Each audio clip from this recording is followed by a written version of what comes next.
I'm in pursuit of good sight and healthy living for all.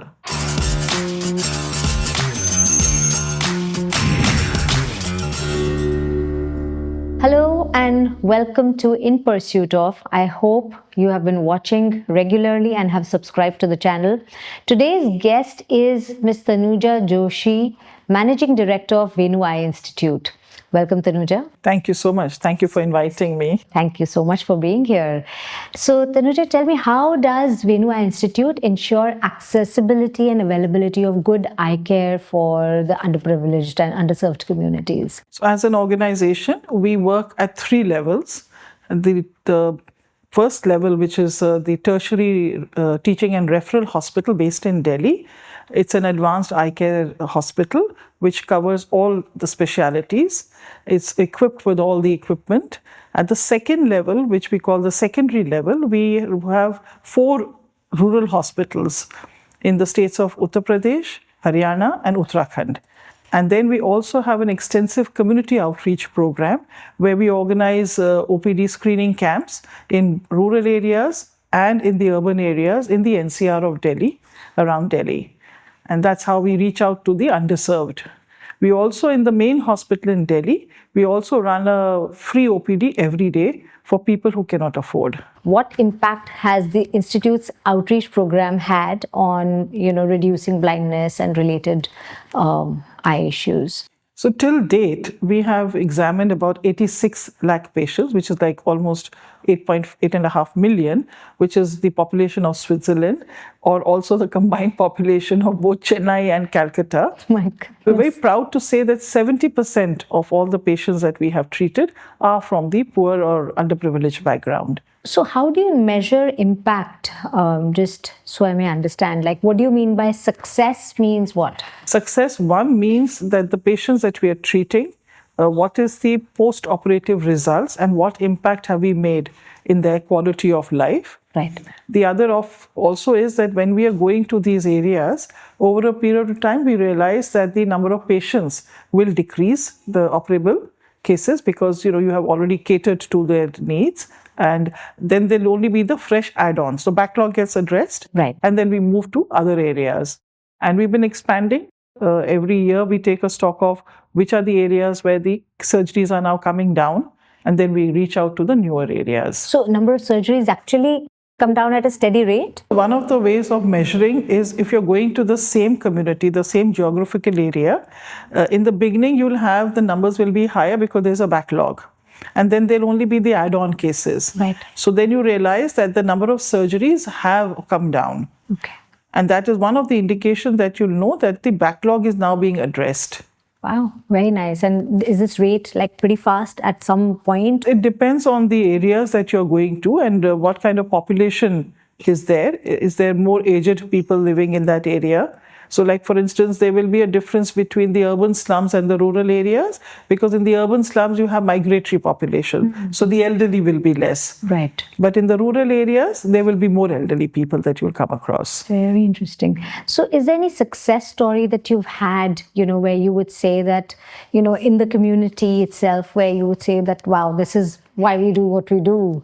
So I'd like to share 2 stories, and they will show you the two ends of two spectrum. Mm. So we did this camp in Rajasthan, to be exact, in the district of Sawai Madhopur. Mm. And we didn't know, of course, when we operated on this lady who was in her 30s, which is unusual, that she actually saw her children aged about 10 and 8 for the first time in her life. Goodness. And the second was an urban story where we had a retired gentleman who was in his early 70s. And when we operated, normally, the thing is that the patient comes very happy that, I can see, I can do my things again. But actually, the family was thanking us because they also had been relieved as caregivers. So they also became independent. So those are very interesting. And that's when you realize, what you're doing, this is the impact that you're making, not just to one person, not just to the patient, but to a whole family and sometimes the whole community. Wow. Really the joy of sight. Absolutely, is something else. Absolutely. Amazing. We take it for granted. We do take it for granted. That's true. So how did COVID-19 impact your work, whether it was in the urban space or in the rural communities? I think the impact was far more in the rural communities because of government guidelines. We had to shut down completely. But in the urban setup, we kept our services on. Of course, the number of patients fell. Fortunately, eye care is to a large extent elective. Right. So patients, people can postpone. But the other challenge was also that a lot of people were suddenly living alone with no help.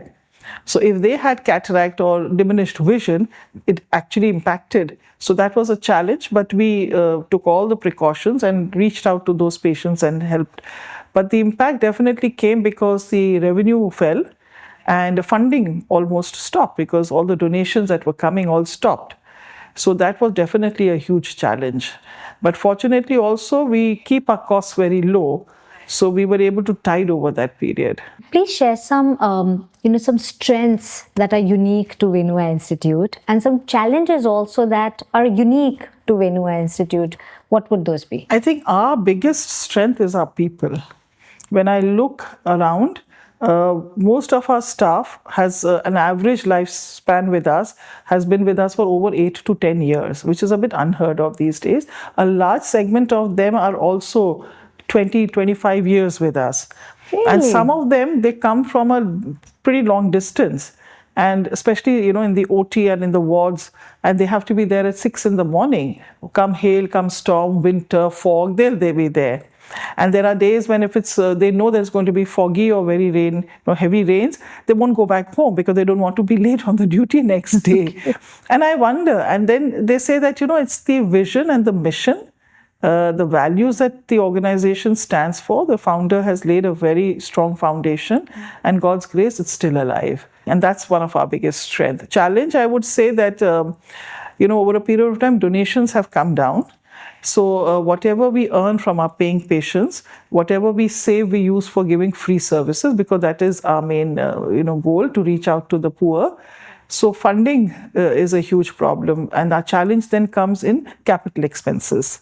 So that I would say is a unique challenge for us. So amidst all these challenges, which direction is Venu Eye Institute heading into? The foundation, which is eye care, will continue, which is what we stand on. But from, even in the eye care scenario, from the disease pattern, if we look, 60% has been cataract and 20% has been refractive error. Both are curable.